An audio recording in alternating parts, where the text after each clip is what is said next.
BeastNet is brought to you by James Safety Services in partnership with OCR Buddy and OCR Strong. Here we discuss all things OCR and fitness related. Welcome to BeastNet. All right. Figured we could get on here, have an episode, talk about things. We're getting into that wonderful time of year that we all love. Oh, yes. The off season. Yes. The off season, holidays, all that stuff. I need this off season. I need you've been telling me for a long time to take a break, and my body's like, look, it's time. Yeah. I've noticed a lot of people, especially this year, are really burnt out. I think what it is I think part of it, like I pushed so hard in 20 because we couldn't do anything. Mm-hmm. And then 21, we're finally back and like, we're back, we can do it again. And then all of a sudden this year, we tried keeping up that pace that we've done the last, 20 and 2021. And my body's just like, you're old. Yeah. The lack of rest definitely is, I don't want to say it's weighing you down. It sounds like it's weighing you down. It's definitely weighing me down. Yeah. And I think it's just weighing down the entire sport at this point. Yeah. And that's where I'm at now. It's the lack of rest. So, for the listeners that don't know, the 100-mile streak ended last month.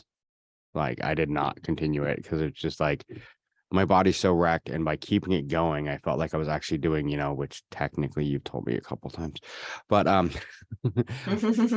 I was doing myself more damage than anything because I wasn't giving myself rest. So it's just like, I'm like, I need, I eventually might go back to keeping it, but I don't think I'm going to keep it going for as long as I have. Go back to doing it occasionally here and there when I'm getting ready for a bigger race or something, but to do it every month over and over and over again I did it for over 2 years. Mm-hmm. And, it's just like my body needs the rest and needs to do something else, and that's kind of like, I started earlier this week. You gave it to me actually a couple months ago. Yeah. But it was just so hard with races to really, and now it's like, okay, I'm not going to run that much. I'm still going to run, but not like I have been. And I'm going to start working on strength a little bit more, building up the strength and everything else. And I think that's going to be better for my body than to just keep running. So build up some strength, work on some other issues and work on other parts of my body, to get to where I'm the all around athlete that I've wanted to be. So I love that. How is the strength feeling? It's feeling okay. It's because it's been so long since I really pushed strength. It's taking my body a little bit to get into it. And part of the thing is too, is I didn't really, I'll probably pick the wrong week to do it, to start it. I've been out of town all week. So I've been in a hotel room. Oh yeah. That would do it too. I didn't even have my gym. So, I was using their gym and a couple of it I did without weight, just kind of did some things, Mm-hmm. Body weight. So adjusted some things a little bit on it. And then what sucks is next week, I noticed I'm out a week. I'm in a hotel room all week next week. Oh, yikes. Like every day. So I leave Monday and I don't come home till Friday. Oh, that sounds miserable. Yeah. So it's going to be, but the one thing is when I'm teaching these classes that are all day, I'm up on my feet, pacing constantly. I don't sit down. So I'm constantly moving. I've started paying attention to what I eat again. So I got to make sure when I'm out of town and stuff like that, I still pay attention. And I made sure this last week that I really was still paying attention to what I was eating and not just eating whatever I want. So I think that's going to help too, is, just starting to look at things again. And I think that's also what killed me. This year, I stopped looking at what I was eating again and just kind of went for whatever. And it's like the old saying goes, you hear it all the time, you can't out train a bad diet. Mm-hmm.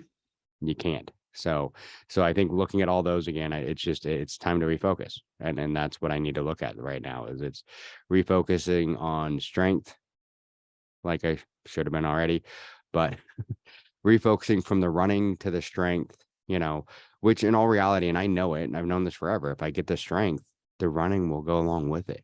Mm-hmm. So the running will come with the strength. So I'm going to focus more on the strength, focus more on the diet again, get my stomach, my body back to where it should be, and everything else. And, refocus, which is what the off season's supposed to be anyway. Yes, exactly. And I mean, I can't stress it enough. I keep having to retell myself it as well. I mean, I came off of Battle of the Lions and then I went to Vegas. And since then, like I've just been spiraling and I felt like running was a chore. Mhm. I didn't want to go out and run for any little bit of time. I was having panic attacks. I was just not in a good place mentally. And it hit me like on top of everything that was going on. I haven't really done much in terms of strength training, not compared to what I used to. Mhm. Ever since I got back from New Zealand, my strength work just wasn't there. And that is one thing I really need. It isn't just, to make me stronger, fitter, whatever else. Like mentally, I'm in a better place when I am strength training. I just feel so much better.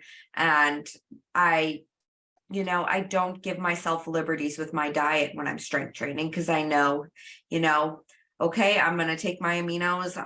I have to eat protein within 30 minutes of finishing up my workout, and I have to look at the quality of proteins that I'm eating. So then, I'm not going and grabbing something quick from Dunkin' Donuts or whatever else. I'm actually pulling out my Greek yogurt. I'm monitoring how much honey and chia seed, fruit, granola that I'm putting in there.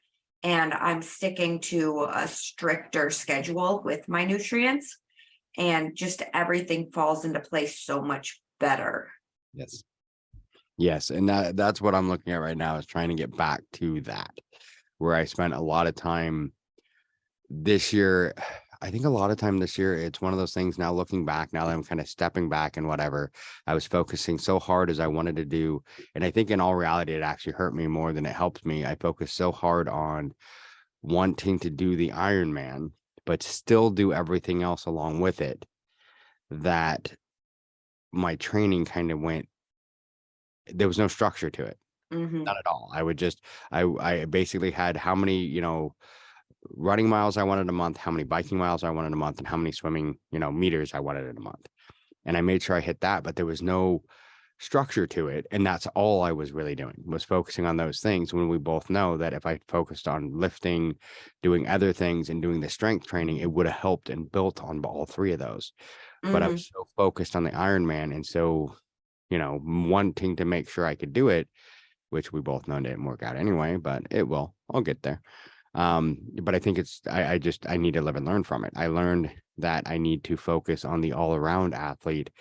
And by doing that, I'll become better at the other parts, because and my body was so wrecked by the end of it. By the time I hit Ironman, I had done, the previous month, I had done 2 back-to-back trifecta weekends. I had done multiple things that I'm like, yeah, my body rolling into Ironman was wrecked. Yeah, I mean, I talk about it. Literally, I'm talking about it with multiple clients right now Mhm. as they come in and start training, and they tell me, these zone 2 runs, they're not, I don't feel like I'm getting any work out of them.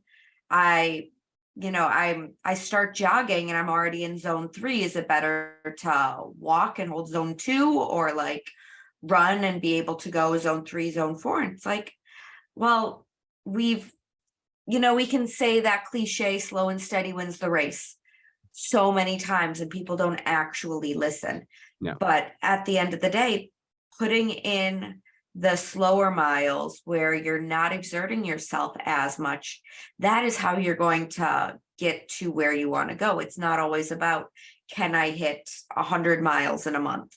Or, can I bike for 200? Or can I race every single weekend? You need those low aerobic miles, those days where it feels like you're not really doing anything, but you're still getting the work in.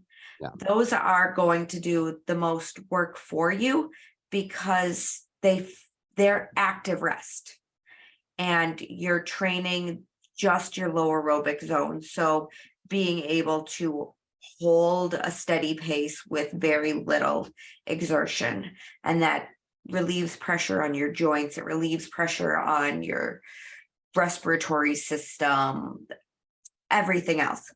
And that is where the magic really happens, because it's allowing those really intense workouts that you did throughout the week to continue to build and strengthen you. And then you're just getting that active rest saying, okay, this is just reinforcing everything we're doing. If you keep dumping too much into the bucket, eventually the bucket is going to overflow. But if you have two buckets, if you have your high aerobic and your low aerobic, if you're dumping into your high aerobic all week, you dump into your low aerobic on the weekend, and both are staying full.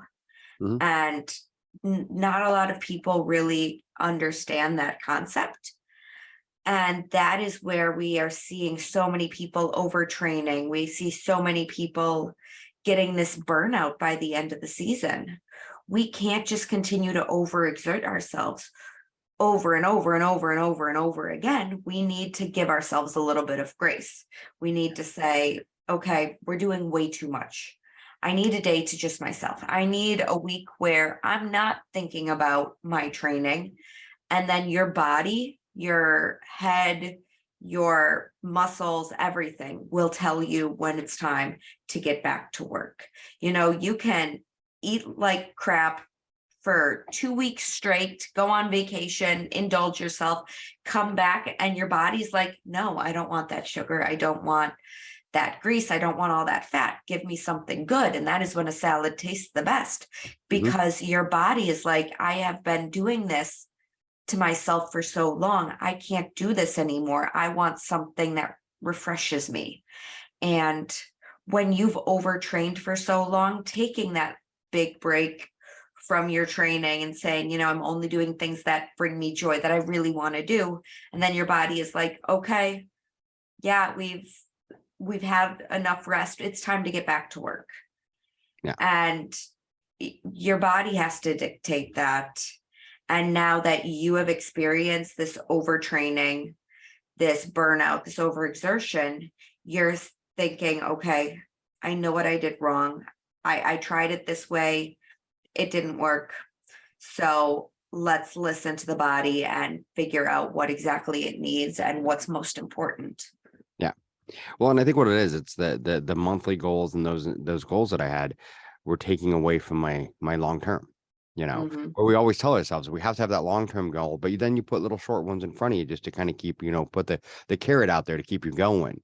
Mhm. Because we know you were always looking for that long term. That's where we're going. But I got so focused on the short term, I lost the long term. And I think that's part of my problem. I lost the long term, and we also get this whole thing in our ideas, like on a trifecta weekend or something where you're doing that. It's like, well, I did a beast yesterday. Sunday's active recovery. You're still doing 2 races Yeah. and 10 miles. And I can remember so many times looking, oh yeah, today's active recovery. This is not active recovery. This is another push. Yeah, exactly. And we Active get it. recovery is getting on a bike. Yes. Active recovery is getting on a bike, going for a walk, like maybe even just going like to the zoo and walking around or something. Mhm. That would be like an active recovery. But we get so in our head that, a beast is, go for it.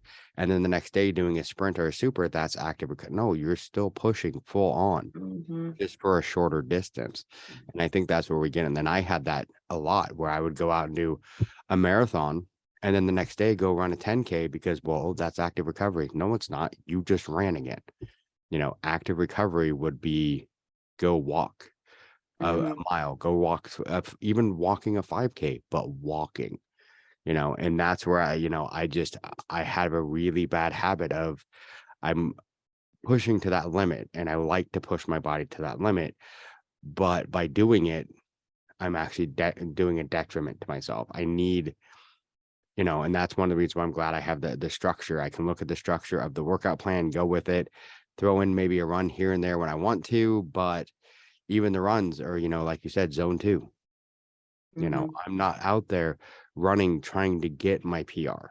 I'm just out there to keep the blood flow in my legs and move, like I did, what was it? Yesterday, I had a break in between classes. So instead of going for a full on run, I walked out to the trail, and there's a nice trail out there in Seattle, right where I was teaching, that runs along the lake. And I walked a mile up and a mile back, and took, I think it was almost 30 minutes, stopped and looked at the water, checked out some things as I went, and just took a nice, easy walk, So I'm moving, but I'm not running and I'm not pushing it. And that's where I think my problem is I didn't slow down, Mhm. because I think, before I was, almost 300 pounds, and that's all I could do was walk, you know. Yeah. And now I'm like, look, I can run, but yeah, if you keep going like you are, like my times, I can't do what I did a year ago. I was doing 27-minute 5Ks. I couldn't do that right now because I pushed my body so far that I can't keep that pace anymore. And Mhm. what's going to get me back to that pace is the strength, is not pushing my body, letting my body have the breaks when it needs it, and that's what I'm working on right now. I mean, I wasn't planning on doing completely, but once I got into the break, and then I'm like, okay, this is what my body needs. It needs Mhm. this. And then I'm like, instead of going back into the running, I'm going to start doing the strength training and work on that more, and work on a different part to get my body to where it should be, and I'll get back to the running hard again, but I don't think I'm going to go back to the 100 miles a month every month, you know, or where I did last year and I did a 5K a day for 7 days straight, or 7 months straight. No, Mhm. I get those streaks in my head that I need to do this. And no, it's actually, I'm hurting myself by doing this. So when you set your goals, when you decided 5K a day or 100 miles a month, did you set those before or after you set the goals of the Ironman? Before. Well, Why? the Ironman, the 5K a day was just a random whatever. I just started doing it. I was going to do it for the month of January. And that's usually how they happen. Like with the 100 miles a month, it happened because a friend told me that I couldn't do 50 in a month. I did 100 and I'm like, oh, I wonder how long I can keep doing this, and just kind of kept doing it, and then the 5K a day was supposed to be just for the month of January. But then while I'm doing it, might as well keep going. But then it became kind of, and I get on, I don't know, my brain just kind of gets on those streaks, and that's how it works. It's like, just keep doing it. And I think part of it gets into that whole mindset of, my biggest worry is, because I've gone through this before where I went from, like, I think it was about 270, I dropped down to 230 and then suddenly was back up, and that's my biggest thing I'm worrying about, because I went to 180 and I'm back up to about 230, but I'm still, 60 pounds down from where I started. And Mhm. that's where my brain gets, is I'm like, if I stop now, I'm worried that I'm not going to start back up. And I think that's where I have the biggest problem. I'm so worried that if I stop running and I stop the streaks and I stop the, 100 miles a month and I stop doing, any of that, I'm going to stop doing everything. And all of a sudden, by this time next year, I'm going to be 300 pounds again, and I'm going to lose, have problems breathing just walking up the stairs in my house, and that, I think, is where my biggest fear comes in. I have a very huge fear that I'm going to go back to what I was. I can understand that, and it definitely makes sense from a psychological standpoint. There's always this fear of, we're going to go back. Mhm. And if we slip up, that it's a slippery slope. We're just all going to go downhill from there. And in the world of fitness and sports medicine and health and everything else, rest and taking rest days are actually more advantageous to your fitness than a hindrance. Yes. Taking a rest day is not going to kill you. Hell, taking 2 rest days in a row, it's not going to kill you. It's being able to stick to a structure and say, okay, I need to get in this, this strength training day, this run, whatever else throughout the week. Mhm. So if, International Chest Day on Monday, if you don't get it on a Monday, okay, are you going to go in and get it on Tuesday? Are you going to double up your workouts, or are you just going to push the entire thing back? And now your typical rest day on the weekend is no longer a rest day. And how do you maneuver your calendar for that? And is missing that one day going to mess with your head so much that you're not going to be able to get back in? Because I can guarantee you, if you are sticking to a structured schedule and you are very committed, saying, oh, well, work ran over on Monday and I wasn't able to get my lift in, that's not going to hinder you from getting it on Tuesday. Yeah. But it all comes down to where your priorities lie. And I do want to get back to this whole goal setting thing, because I think you're setting your goals a little backwards. And a lot of people do that. I mean, we start out by running a Spartan sprint. And then we're like, okay, we did that. So what's next? And then we're like, we want to do a super. And then after that super, we're like, okay, so what about this beast? And then, at least for here in New England, if you're running a sprint and a super in New Hampshire, and then you're thinking, hey, I've just done 2/3 of a trifecta. Well, I guess I'm going to go and I'm going to run the beast. And here we have Killington. And it's like, well, you didn't prepare yourself for the beast that you're going to run because you just ran a flat super and sprint. So because you weren't thinking about your end game, you were thinking about your midterm goals and not the long term, you didn't prepare yourself properly enough for your long-term goal. And that sounds like it's exactly what's happening with you. You had these midterm goals because you're afraid that you're going to regress. So, okay, I'm just going to stay on course. Okay, I'm going. Oh, look, there's a race I want to do.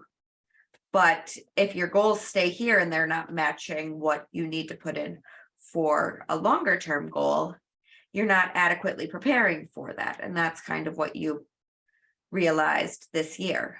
Yes. Instead of saying, hey, Ironman is my big goal on the year. Okay, how do I plan out my training schedule? How do I plan out my racing schedule to fit this?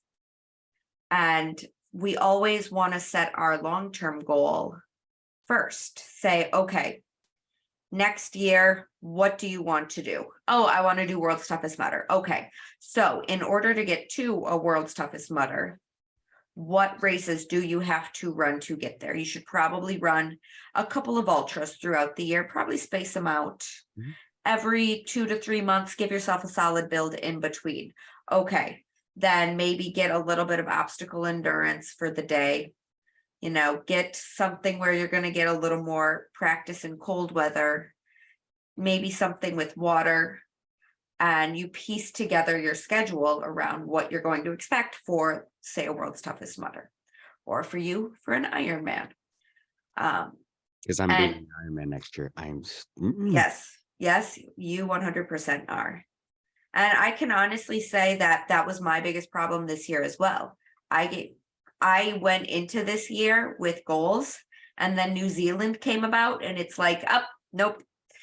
You cannot focus on those goals right now. You have to go to New Zealand for 2 months. I came back from New Zealand, and it was like, I have 2 weeks until Indian Mud Run. I have to get heat acclimated to it. I have to now ramp up all my training to make sure that my obstacle proficiency is there. When you're trying to get heat acclimated during the summer, and you're also focusing on obstacles, you're really not focusing on getting solid miles out in terrain, because you're going out running when it's night out. So you're like pounding pavement. So from there, my entire season was just completely thrown off, because I didn't have goals set anymore. And the ones that I had set to begin with, they were just thrown out the window, and I had to focus on self-preservation. And now we are getting to November. I am running Fenway literally in the morning. And I texted my friend and I said, I don't even know how to pack for a race right now. I was only in self-preservation mode. I wasn't thinking in race mode. I'm not planning my races. I'm not training for my races. I had to call up my coach last week and say, hey, I know I said I was going to run the Carolina Ultra. I just cannot. Like, mentally, physically, I'm just not there. I didn't train enough for it, and I'm just beat. And it's all because I couldn't stay focused on my long-term goals, because no midterm goals could fit in there with what I was working with. Yeah. And that's where I'm at right now. And I think this year was that way a lot too, because at the beginning of the year, my goal was Ironman, and I had planned out, okay, I'm going to do this Olympic distance triathlon, a sprint, another Olympic. I had it all laid out. And then I was only going to do my entire plan at the beginning of the year was to do 3 Spartans. That was it. And the Sisu race, which is one that I do every year anyway. That's Right. the big one. And Yep. those were really it. But then all of a sudden I did kind of the same thing. Like, oh, well, hey, I don't have to go to Jersey this year. So if I'm not going to Jersey because I was going to go there for a wedding, we can go to Hawaii. Well, I might as well do the race while I'm there. Well, because the Jersey was supposed to be the weekend of basically the Spartan here in Seattle, which is why I wasn't going to do it. Oh, now that weekend's open, so I can do that. Well, that puts back-to-back trifectas that I wasn't training for right before the Ironman. And I, all of a sudden start picking up and then, oh, hey, maybe I'll do this extra, which actually the triathlon, I'm glad I did the extra triathlon, but I'm glad I also backed it down to a sprint. But at the same time, it really showed me that, 3 weeks before the Ironman, I wasn't ready for an Olympic sprint. I was going to have problems with the Ironman. I still think, honestly, I could have finished the Ironman if I hadn't wrecked the bike. But I think if I had been better prepared, the wrecking of the bike wouldn't have affected me so bad to where, I only missed by 6 minutes. I think if I had been focused harder on my training for the Ironman, less on Spartan, less on obstacle course racing, still do some for fun, whatever maybe, but focus harder on the Ironman, on the big goal, that I could have made up those 6 minutes. I would have been in better shape. I wouldn't have been, because my legs were cramping by the end, and part of that was I was fighting the break. But at the same time, if I had been better trained, and focused harder on that, I think I would have been able to push my body to that point to get to the run. Could I have done the run if I'd made it? Yeah, I was hurting, but I still could have done. I've done a half marathon in worse shape. So I could have done it, but it's, at the same time, I was a little messed up from the accident, but I'm still actually having problems with my back after this from the accident, from wrecking the bike that day. So, and it's Really? it's been 2 months. What's going on with it? My upper back, it's just tight. Ever since the accident, my upper back has been tight. I can't get it to loosen up. Okay, what are you trying? I've tried rolling, foam rolling. I've tried stretching. I've tried, pretty much about the only thing I haven't tried is yoga and going and get a massage. And I think that the massage is the next one. What stretches are you doing? Basically, I guess it's yoga, basically, child's pose, and then just basically kind of twisting, like trying to. No cat cow? No, that's not a bad idea though. I probably should. Yeah, that's probably a would have good. been the one that would- I have a whole slew of active warm-ups and stretches that you can try. Upper back is kind of a specialty of mine. I'm an athletic trainer. I like to say everything is a specialty of mine. I just know the human body. But like right between the shoulder blades, and I just okay. I can't seem to get it to. It's just tight, and I can't seem to get it out.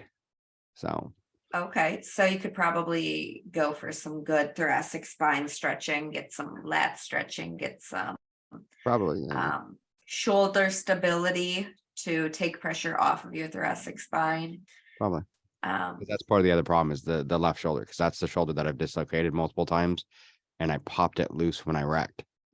And I don't think it's fine now, but for like a month, I don't think it completely, either it didn't go all the way back in when it popped back in, or I tore something when I did. Know, like you would really know if it didn't go back in, because it wouldn't really move that well. And it would be like hanging. Your labrum isn't that strong to just hold it Probably. So against gravity. It just didn't feel right, Yeah. but that's probably more a tear or something just wasn't quite right. But it's better. It's feeling better now, but I took that was one of my problems I had when I did the beast in Dallas, is I was a lot of things that I'm like, I'm taking it easy. Like all the carries were with my right arm, because my left arm, I'm like, my shoulder's not going to do it. So, but I still feel I was happy. I still did every carry, and never this year. It was the first year ever. Every carry I did in a Spartan race, I never set it down. Good job. When I was done. So that's really great. Yeah.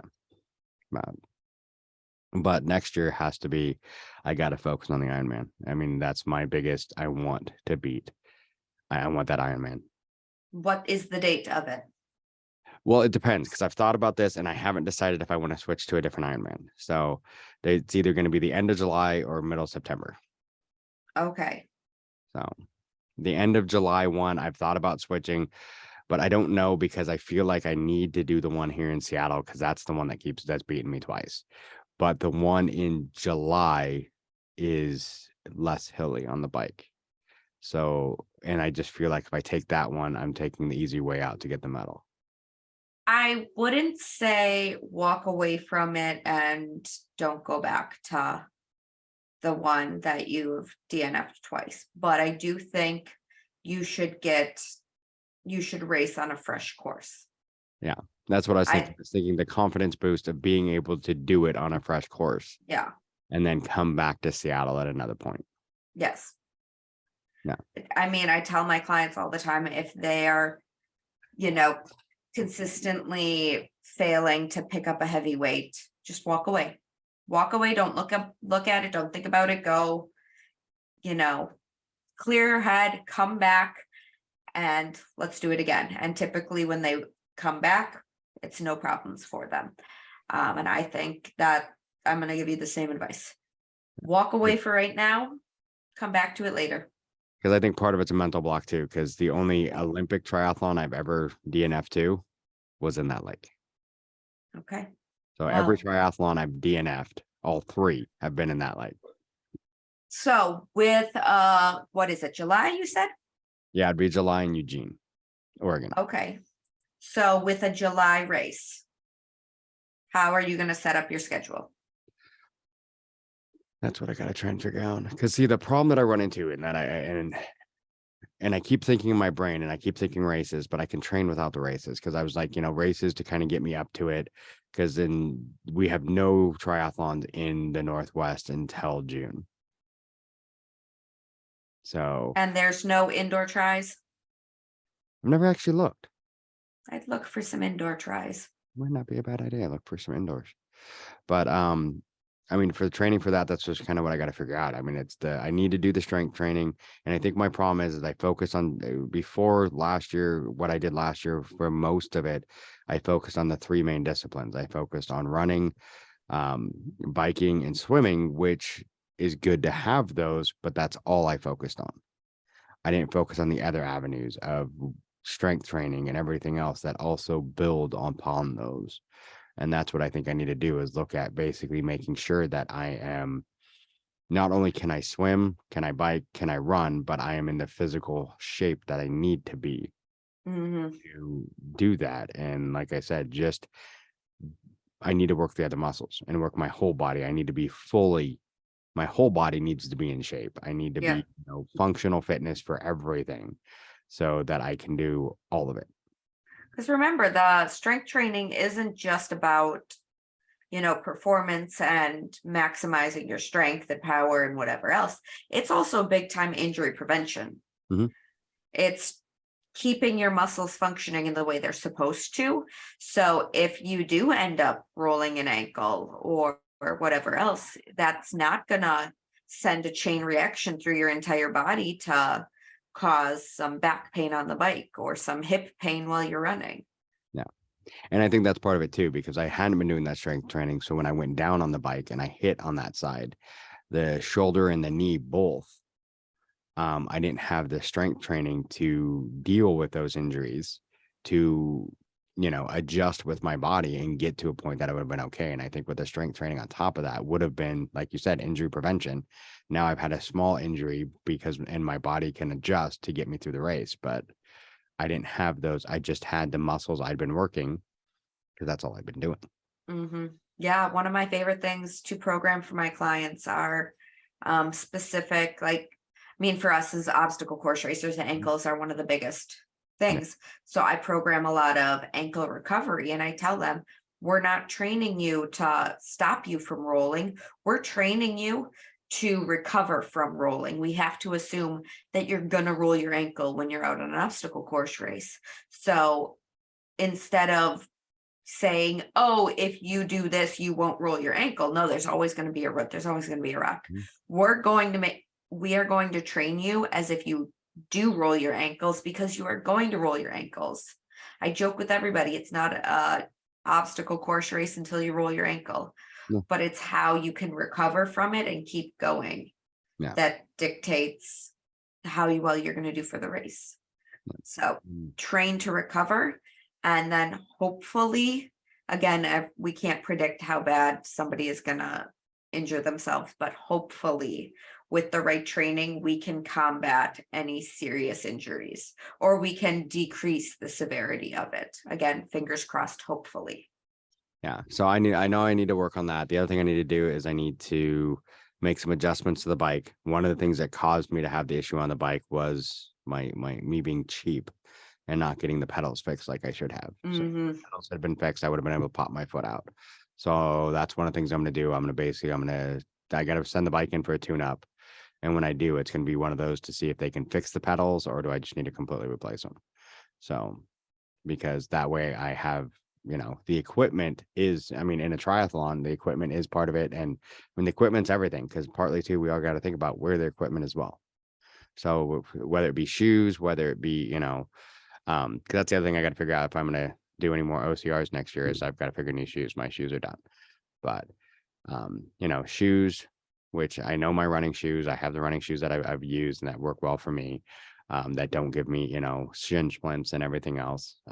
Like I can't wear, I know a lot of people like Nike, Adidas. No, for running for me, those will destroy my shins go to like, yeah, my shins do bad things on those. So to me, it's gotta be Brooks. I really wish Pearl Izumi still made those. Those used to do so good for me. But I know that equipment. Now I got to make sure the bike and everything else, and me as a person, I need to make sure my body and the equipment for my body is the way it should be. And I think that was my problem this year.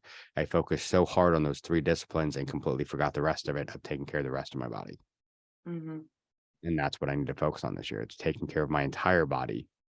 So that, like you said, injury prevention. So if I do have another, which it seems to be my luck, I have an issue with the bike every time. Because I do something, that causes that normally, but I need to be able to recover from it. And that's what this race really taught me. Could have I probably finished the Ironman? Yes, if I had gotten that 6 minutes, but if I had trained correctly and been able to recover, like I said, I could have made up that 6 minutes. So it's all about the recovery. It's all about getting back. And that's what this right now, the off season is for me right now, is about the recovery. It's getting my body back to where it should be, taking the time right now to let my knees heal. I'm not getting any younger and my knees are already messed. So I got to make sure I don't let them get worse, let them heal a little bit, get back to the strength training. And I know it. It's like every time I've had knee issues, the first thing they always tell you is strengthen up the muscles around your knees to make them feel better. Plus lose the weight, because obviously it takes more stress. But if I strengthen up the muscles, the knees feel better. I'm going to add one more to it. In the sports medicine world, when somebody has an aches, pains, injuries, whatever else, we look at the joints above and below it. So if your knees are bothering you, let's take a look at your ankles and your hips, see what's going on there, because they all share the same muscles as the knee. So they're all fighting over this control. If your ankle mobility is not so great and your hip mobility is not so great, it's going to all fight over control of the knee, and it's going to cause pain at the knees. Yeah. So not just strengthening the knees or the muscles around it, but what muscles are in this stronghold, this fight over control, and how can we improve the entire kinetic chain? Because if we fix one broken link, it's going to slowly correct everything. Yeah. And that's one thing I've noticed in the past too. If I start having issues with my knee, my hip starts to have issues. So, and that's one thing I've noticed before. So I've got to make sure I work on all of it. And like I said, I think that's part of it, is I work so much. The chain is the good example. I work so much on just a few links of the chain that I thought I needed for the Ironman. I let all the other links go. Mhm. You know, it's like we all know a chain's only, good as its weakest link. Yep. I may have strengthened up a bunch, like 3 of them, but I let the rest of them, fall apart.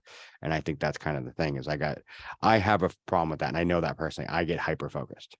Yeah. If all of a sudden I decide this is what I'm going to do, and that's what I did, I'm going to do the Ironman. So my hyper focus is I have to get this much mile running in every month, this much on the bike, and this much swimming. And then I forget everything else. So all the other stuff that I was doing before that, all the extra, weight training, exercising with a sandbag, all that kind of stuff just went out the window. So I have an entire gym downstairs with weights, sandbags, you know, all sorts of stuff that I can use, medicine balls, everything. And I haven't touched any of it Mhm. really until recently. It had been probably 8 or 9 months since any of that stuff had been touched because I was so focused on everything else. I wasn't working on any of the strength. Mhm. And that's kind of, I know that about me. I get hyper focused. I'm like, yeah. So you said for you, recovery is going to be key, but I am going to challenge you and say it's not the recovery that's going to be key. Yes, you need the recovery, and right now it's what your body is thriving on, but it's actually structure. Structure is going to be key for you, I need and that. it's going to be keeping you on track with a schedule and with your goals and saying, okay, what are you going to do which day and how is it going to contribute Mhm. to your short, medium, and long term goals? And again, we need to look at, okay, your long term goal is the Ironman. So, what are your middle goals?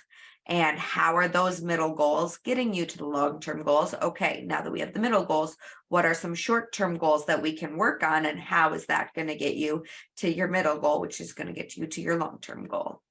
Yeah, which is kind of like like you mentioned. I think, I lost sight of the long-term goal by looking at the middle. I got so Mhm. focused on the midterm goals that I forgot what I was trying to get to, Yeah. you know. And that's like I said, I have that fear of I don't want to be fat again, you know. Mhm. I don't want to be where I was. I mean, when I was 310 pounds, I mean, I look at pictures and I'm like, oh, how no wonder I dislocated my shoulder 4 times in one race just trying to hold myself up. And I just don't want to get there again. And that's like my Mhm. biggest fear that if all of a sudden I let it go, I'm going to backslide all the way, you know, because for years when I was big, I kept saying, this is the time, I'm going to do it. I'm going to finally lose the weight. And I never did. And I never want to be there again, Mhm. you know, ever. Yeah, we're not going to let you get there again. We just need to keep you focused on what's really important. And running every day is not important. In fact, it's not smart. No. And I mean, I talk to so many people that have done or are doing like a 75 hard, and I keep telling them, like, I understand that you want this goal. You really want the end results. You want to do something that's really hard, but this is not smart. Going and telling somebody you need to work out twice a day for 75 days straight. Yeah. And it's like a rest day is a training day. You know, just being able to say, I'm only doing yoga today. Like that's all my body can handle. That's okay. Mhm. You know, only going and walking your dog, that is okay. Your body will get more benefits from recovery than it does from training every single day for 7 months straight in your case. Yeah. Well, and I think that's one of the things I think it's kind of, part of it, and I don't want to say the whole generational thing, but it kind of is, I think, in some ways for like when I was growing up, if you wanted to be an athlete, you wanted to do stuff, you trained every Mhm. single day, and your coaches did not allow you to take a break. If you Yeah. took a break, then what are you doing? Do you not want to get where you're going? Do you not have this goal in mind? You have to do every day and you have to push every day. And if you take a day off, that is the worst thing you could do. And I think for some of us, it's hard to get that out of our brain and remember that they were wrong. Oh, yeah, definitely. And I mean, right now we are in the day and age where, people are coddling others, giving them more liberties than they probably need for whatever it is, and I'm not going to sit here and get into any politics or anything else about what sides are right and wrong and how we should or shouldn't raise kids or, be bosses or whatever else. But there is this, we are fighting this battle of, we're on one extreme for so long where, if you are working towards a goal, you need to work on it every single day. And if you take your foot off the gas pedal, then you are falling behind. And now we have now moved completely to the other side of the spectrum and saying, oh, well, it's okay. And, just listen to yourself. And, if you need to take breaks, go ahead and take as much time as you need. Do what you need to do. And it's like, well, no, we need to find that middle ground. And so true. And just like I was saying, how, yeah, we need to give ourselves the grace to say, I cannot do this today. I don't have the bandwidth. I don't have the physical, mental, whatever capacity. Your body tells you when it's ready to get going. Yes. But it only tells you that after you've had this discipline. If you've been sitting on the couch for, 10 years with no reason to go outside, go for a run, whatever else, your body's not going to tell you, hey, go for a run. If you eat McDonald's every single day, your body's not going to tell you, hey, I think you need a salad. This grace comes once you've dedicated the time, put in the effort, and really learned the healthy habits. Mhm. And then your body is like, okay, I know you're better than this. It's time to get moving and get back into gear. Yes. So you have to find that middle ground. You do. And that's kind of one of those things. I've had that, for like pretty much, we went to Texas. In Texas, of course, you have to eat all the good food because it's all good food. I didn't eat any good food in Texas. How did you All know? of the tacos I ate were terrible. I had to actually give the queso away because it was so bad. Oh, Oh, you went to the wrong places, man. For me, it's in the mornings. I love Waffle House. I'll go to the Waffle House, sit there and have some coffee, have my glutton food. But then it's like once I get back, it's like, and it's the same thing like you said. I let myself kind of have some, a little leeway because I'm on vacation. Yep. And then as soon as I got back, it's right back to, the normal food because I know like you feel that when I got back, it's like my body is like, I feel the Whataburger. I feel, the Waffle House. I feel going to, which amazing food, great food. But then my body's like, okay, now you've let the trash in. Now we need to clean the trash out. Go eat a salad. Go eat, Yep. have this, get this, and I go back to eating the correct food, my smoothies, everything else, stuff like that, which, I don't put anything which in my smoothies. It's like even the ice in my smoothies is just frozen fruit. I put maybe like a little protein powder in it and, use some almond milk. That's really it. I don't want a whole lot of, where like before a smoothie was ice cream and all sorts of ice cream in a smoothie. Usually now pretty much the only bad thing I'll put in a smoothie is every once in a while I decide I want a pirate smoothie. And that's about usually as bad as I get with the smoothies. So, and for those that haven't figured it out, the pirate smoothie means I just put rum in it.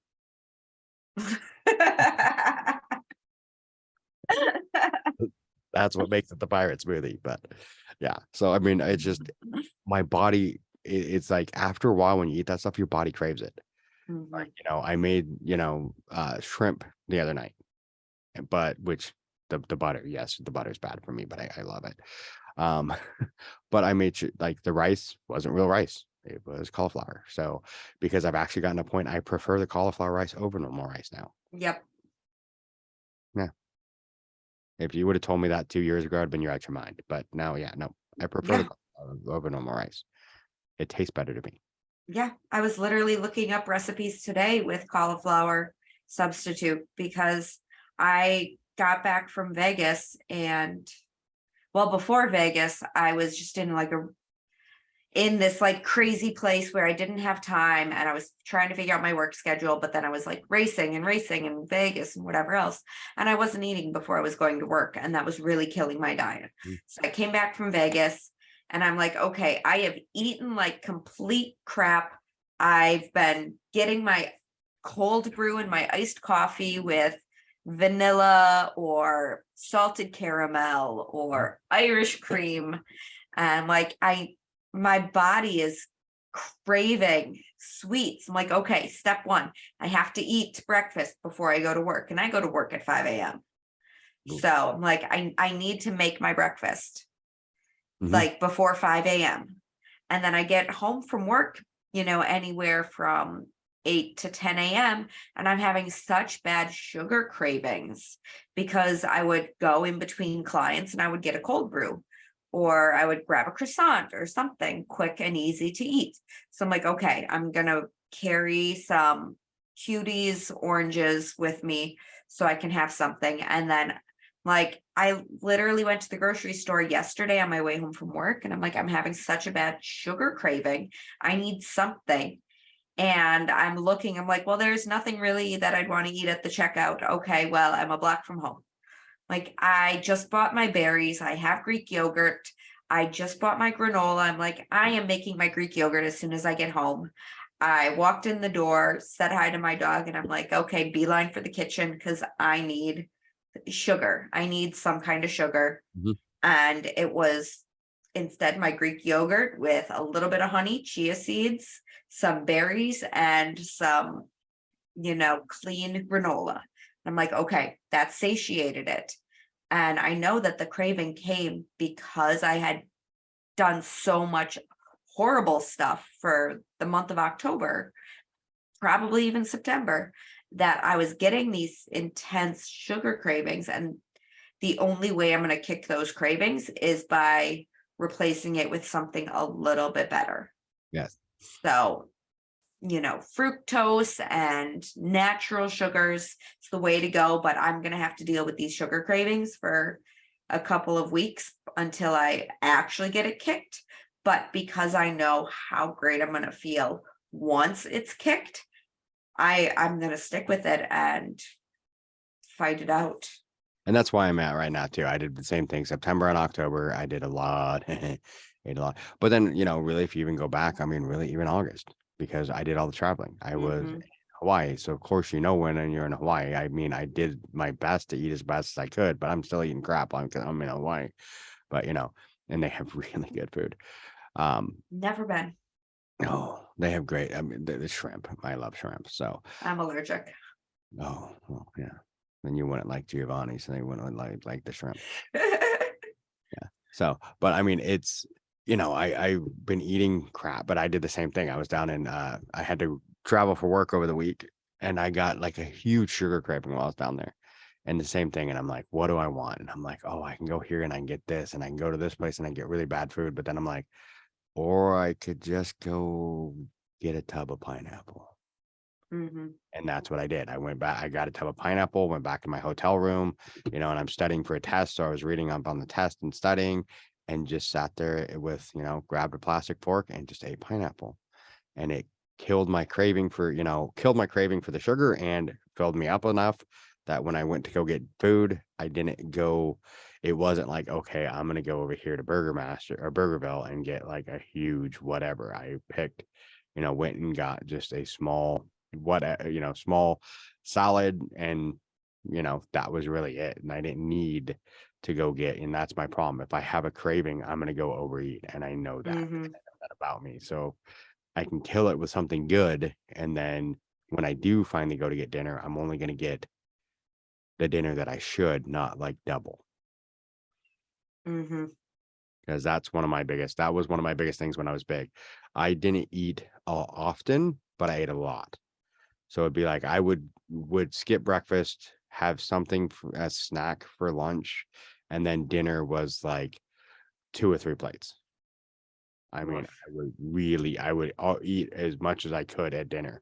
But then, of course, that helped. My body was in starvation mode for all day. And then because it knew what I was going to do, and then all of a sudden I would eat, it would go back in starvation mode, and then all sorts of issues. So I've learned to eat throughout the day, keeps it so I end up out a lot of times actually eating more than I used to, but it's throughout the day to give my body, I'm not in starvation mode, my body's burning it. Mm-hmm.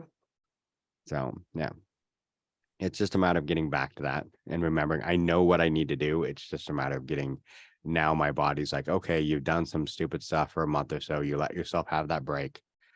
Now let's get back to work. It really does come down to willpower, but knowing the signs of what you're going through, so you can say, okay, I know I'm having a really bad sugar craving, but I need to go through this to get to the other side. Yeah. If I give in, this sugar craving is just going to come back tomorrow, and the next day, and the next day, and the next day. It's not until you say, I see you sugar craving, I'm giving you something else that's not added sugars, that's not table sugars. I'm going to give you something better. That's when you're finally going to move past it. And then once that 2-week withdrawal is done and gone, and you're through with that, it's like smooth sailing. That sugar craving doesn't come to the same extent. And, you notice all of the health benefits. And I mean, the same goes for really any kind of processed foods and junk that you want to put in your body. The cravings are going to come. And if you continue to recognize them and give in to them, you're just prolonging them, and you're just making them worse and worse because your body craves them more. So recognize what's going on and push through. You're rewarding the craving. Exactly. So just like, with anyone else, you reward them for their bad behavior, they're going to keep doing it. And that's what you're doing. You're just rewarding your body for the bad cravings. If you give it something else that it's like, hey, this isn't that bad either. I kind of like the pineapple. I kind of like the, the Greek yogurt and whatever. I mean, it gets us back into that habit of, because that's one thing a lot of people were surprised about when I was losing all the weight and running and doing, everything when I dropped 100 pounds. Because one thing is, I dropped 100 pounds in like 9 months. So, wow. I mean, it was, but I mean, even my doctor's like, you did this the right way, right? And I'm like, this is how I did it. I mean, it's not like I was like snorting cocaine or anything. I mean, this is what I did, but it was once I got my body trained to want pineapple, to want real sugars, the bad sugars, I didn't like them. I remember the first time I drank, because I was a Mountain Dew drinker. I drank like 2 or 3, like 1 liters a day of Mountain Dew. I mean, I loved my Mountain Dew, and I completely cut it out. And I went to drinking like Noon Liquid IV, something like that, because I don't like the flavor of just water, but I had to put something. Seltzer. Yeah. Oh, yeah. Seltzer water is my thing. Like I can drink an entire case a day, but apparently nobody else has seltzer water outside of New England. So that's weird. But I mean, we have it. It's just weird.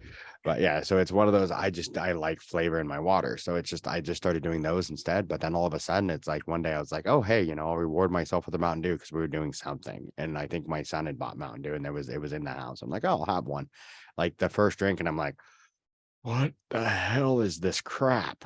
And it's like, I was just so not used to all of that, sugar. I'm just like, wow, how did I drink this every day, all day?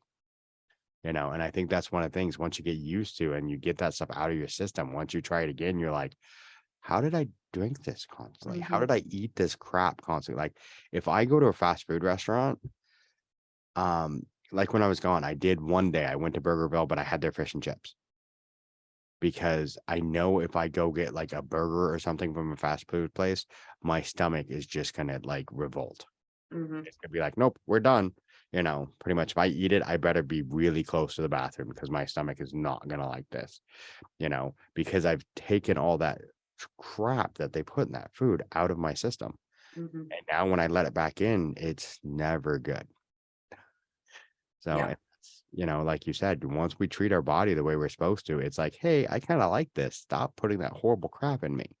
Yeah. You just feel so much better, and your body remembers that and says, no, like, I know you just had fun, but I like that. I like how I felt back then. So let's get back there. Let's You get know, back. I like the feeling of the muscle pump from the strength training. I like not having headaches and sugar cravings. I like not having stomach problems. I like not feeling bloated. So let's get back to that. And again, your body tells you when it's ready for that. It tells you when you need to sleep more. It tells you when you need to eat right, when you need to drink water, when you need to lift, when you need to go run. You just got to listen to it. Mhm. Yeah. And that's it. So it's like, right now, like I said, I've got to, one of my plans tomorrow is I'm going to go through and rearrange the gym so I can get back to all the heavy lifting stuff. So I'm not just, because right now, the way I have it, because my gym, I don't have enough room for everything. So the way I have it set up now, I can get to the pretty much the treadmill and the bike, and then the punching bag's available so my kid can use it. But Oh, other than that, good. like trying to get to, the weights, I don't have them set up right where I can really get to them. So tomorrow is going to be rearranging it so I have a small area to do my workouts in, and I have access to all my weights. So, Mhm. and I have access to my medicine balls and everything else. So all the sandbag, whatever I need to get that extra, that work in.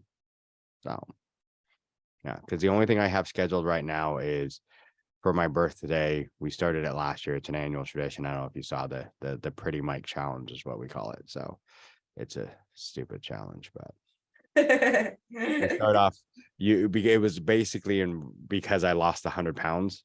So what we do is you start off, it's a 5K, but you start off with 100 pounds extra. And then every quarter mile you drop. Oh, wow. So by the time you finish, I think it's every quarter mile. My friend did all the math, my friend Brian. So by the time you finish the 5K, it's like the last, I think, half mile or so, you're running with no weight. It's just you. So it's just that feeling of dropping all that weight every quarter mile. So it's just kind of a crazy little challenge that we do. That is insane. I It don't is. know that I would ever want to run with 100 pounds. I've done it a few times because there's another challenge I did once. You run with 100 pounds. It's what, a 40-pound vest and 100 pounds or 80 pounds and no, what is it? Yeah, 40-pound vest, 60 pounds in a sandbag. And then you do 100 sandbag burpees after you finish running the mile Yeah, while that still wearing the. sounds insane. Yeah. So that was a lot of the stuff. And that was a lot of some of the weight training and lifting I was doing before I decided to just start training everything else. So I was doing a lot of that, sandbag work, doing sandbag burpees, doing stuff like that, a lot of lifting and stuff, trying to get bigger. But then all of a sudden, once my focus was like Ironman, I just focused so hard on those three things. And that's where I need to get back to, is the heavy lifting. And I really noticed it, I think, on the Spartan this time, where I haven't been focusing enough on the lifting, because I went to go pick up the Atlas ball, which I picked it up with no problem. I mean, I picked it up, but I could tell I was struggling. And I'm like, I Mhm, shouldn't be struggling with this Atlas ball. I've done this for years with no problem. You mhm. know, it's like everyone, the armorer, normally I carry with one hand. I pick it up with one hand, the handle with one hand, and walk with it. And this time I was struggling to do it. And I'm like, I shouldn't. This is something I usually have no problem with. Why? And then I'm like, oh, because I haven't been strength training. Mhm. No. So Yep, if you don't use it, you lose it. yes. So, and that's going to be the focus. Working on the strength training and everything else to get me ready for next year. So Perfect. yeah, it'll be good. So, and I've got a really good, team of people behind me, friends and an amazing coach. It's going to help me get there. Let's do this. Yes. So, all right. Awesome. And like, Yeah. I don't even think I'm gonna do. I don't think I'm gonna do. Normally, I do the crazy challenge of run my age, but I think this year I'm not gonna go for 45 miles. Yeah, no, you're better off without it. So, I'm literally only running Fenway because it's here. yeah. I live in Boston and it's just down the road. Yeah. So it's just a fun weekend. So I'm not stressing anything. Just go have fun. Just go have fun, enjoy it, and Now it's the off season and time to, and I think my biggest problem is I always look for the off season. It's time to sit on the couch and eat potato chips. No, the off season is No. just time. Let your body relax for a little bit. Let it, for a couple weeks, maybe whatever, and then start getting ready for the next season by training the correct way. And Yeah, that's what fall back in love with the process. yep. So, all right. Well, it's been great. Okay. Get some sleep. Have fun This and was awesome. have fun at Fenway, and we will talk again soon. Yes, definitely. All right. Bye. Bye. Thanks for listening to the BeastNet podcast. If you haven't done it yet, find us on Facebook, like and share the podcast. Give us a review on iTunes or Spotify. All these things will help to expand the show in the future. Don't forget to subscribe and let us know what you think and what you'd like to hear.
Thanks for listening to the BeastNet podcast. If you haven't done it yet, find us on Facebook, like and share the podcast.